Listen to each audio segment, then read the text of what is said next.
জাতীয় রাজনীতিতে ঐক্য না থাকলেও সিলেটে পাথর লুটে নেতাদের মধ্যে রয়েছে সর্বদলীয় ঐক্য। আর এই ঐক্য এতটাই যে শুধু বিএনপি এনসিপি নয়, পাথর খেকোদের সাথে একই কাতারে জামায়াত ইসলামী ও ফ্যাসিস্ট আওয়ামী লীগ নেতারাও। এদের কেউ মাঠ পর্যায়ে কিংবা কেউ কমিশন প্রাপ্ত, আর তাদেরকে শক্তভাবে সহায়তা করছে প্রশাসন। লুটের জন্য হওয়া রাজনৈতিক এমন ঐক্য লজ্জাজনক বলে মনে করছে টিআইবি। রিশাদ হাসানের অনুসন্ধান, ছবি তুলেছেন মেহেদী হাসান সুমন। নজিরবিহীন সাদা পাথর লুটের পর ভোলাগঞ্জ পর্যটন এলাকা এখন বিরানভূমি। কারা লুট করলো সাদা পাথর, এমন প্রশ্ন ছিল সদ্য সাবেক জেলা প্রশাসকের কাছে। এখানে স্থানীয় লোকজন কিছু পরিমাণে জড়িত আছে, কিছু স্বার্থান্বেষী মহল রয়েছে, কিছু কুচক্রী লোক রয়েছে, যারা সবসময় এই জিনিসটাকে অবৈধভাবে ব্যবহার করতে অভ্যস্ত। তারা বড়ভাবে গেইন না হইতে চায়। তবে মাঠ পর্যায়ের অভিজ্ঞতা একেবারে ভিন্ন। মূলত 3টি ধাপে চুরি হয়েছে ভোলাগঞ্জের সাদা পাথর। মাঠ পর্যায়ে চুরি, ক্রাশার মিলে পাথর লুকোনো, এই 2টি ধাপে সহায়তা করেছে রাজনৈতিক নেতারা। আর পুরো প্রক্রিয়ায় উদাসীন থেকে শেষ ধাপে সিলেট থেকে দেশের বিভিন্ন প্রান্তে পাথর পৌঁছতে সহায়তা করেছে প্রশাসন। সিলেট কোম্পানিগঞ্জের স্টোন ক্রাশার মিল এলাকা। এখানে সাদা পাথরের ছবি তোলা নিষেধ। অলিখিত এই নিয়মের ব্যতিক্রম হলেই পড়তে হবে রোশানলে। আমার কথা প্রচার করবেন না, আপনি প্রচার করবেন আপনার ইচ্ছা অনুযায়ী, তা তো হবে না ভাই।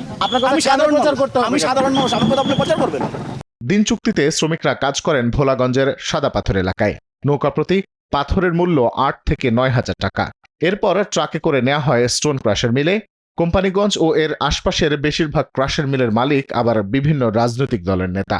প্রশাসনের সহযোগিতায় লেবাররা বার্কি শ্রমিক যারা আছে তারা পাথরটা সংগ্রহ করে। প্রশাসন সুযোগ দিচ্ছে, যদি প্রশাসন সুযোগ ওদেরকে দিত না তাহলে এই পাথরগুলো এইখানে আসতে পারতো না। দুদকের তালিকায় এই সিন্ডিকেটে বিএনপির 20 জন, ফ্যাসিস্ট আওয়ামী লীগের 13 জন, জামায়াত ও এনসিপির 2 জন সহ রয়েছে আরও 11 জন যারা নির্দলীয়। যদিও পাথর চুরিতে নাম আসায় প্রতিবাদ জানিয়েছে তারা। এটা জামাতের ভাবমর্যাদা এবং জামাত নেতৃবৃন্দকে কলুষিত করার জন্য এটা পরিকল্পিতভাবে এটা করা হয়েছে। ধরুন অসত্য বিভ্রান্তিকর তথ্য যারা দিচ্ছেন অথবা পরিবেশন করছেন, এটি কিন্তু প্রমাণ তাদেরকে করতে হবে। এই মিডিয়া ট্রায়াল আমাদের জন্য, সমাজের জন্য ক্ষতিকর। তো আপনাদের কাছে এই দাবি রাখতে এসেছি যে এই মিডিয়া ট্রায়াল অবিলম্বে বন্ধ করতে হবে।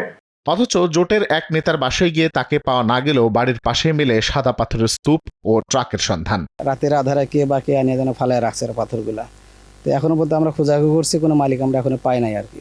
এখানে পাথর ফালাই, কারণ কে ফালাইছে না আমরা তো জানি না। গেল বছর পাথর চুরির এই সিন্ডিকেট ছিল আওয়ামী লীগ নেতা আব্দুল জব্বারের হাতে। 5ই আগস্টের পর তা চলে যায় বহিষ্কৃত বিএনপি নেতা শাহাবুদ্দিনের হাতে। আর এর মধ্যে দিয়েই শুরু হয় সর্বদলীয় ঐক্য। একে একে যোগ দেন সিলেট মহানগর জামায়াতের আমির মোহাম্মদ ফখরুল ইসলাম ও সেক্রেটারি জয়নাল আবেদিন। সেই সাথে জেলা জাতীয় নাগরিক পার্টির প্রধান সমন্বয়কারী নাজিমুদ্দিন ও মহানগর প্রধান সমন্বয়কারী খায়রুল ইসলামের জড়িত থাকার প্রমাণ পেয়েছে দুদক এনফোর্সমেন্ট টিম। তাদের বিষয়ে প্রকাশ্য অনুসন্ধানের সুপারিশ করেই প্রতিবেদন দাখিল করা হয়েছে। এ বিষয়ে কমিশন কর্তৃক যে সিদ্ধান্ত গৃহীত হবে সেটা শীঘ্রই আপনাদেরকে অবহিত করা হবে। আর লুটের চক্রকে আশ্রয় প্রশ্রয় দাতা থানার ওসি, উপজেলা প্রশাসন, এমনকি বিজিবির কোম্পানি কমান্ডার। অনেকবার অভিযোগ করেও মেলেনি প্রতিকার বলে জানান স্থানীয়রা।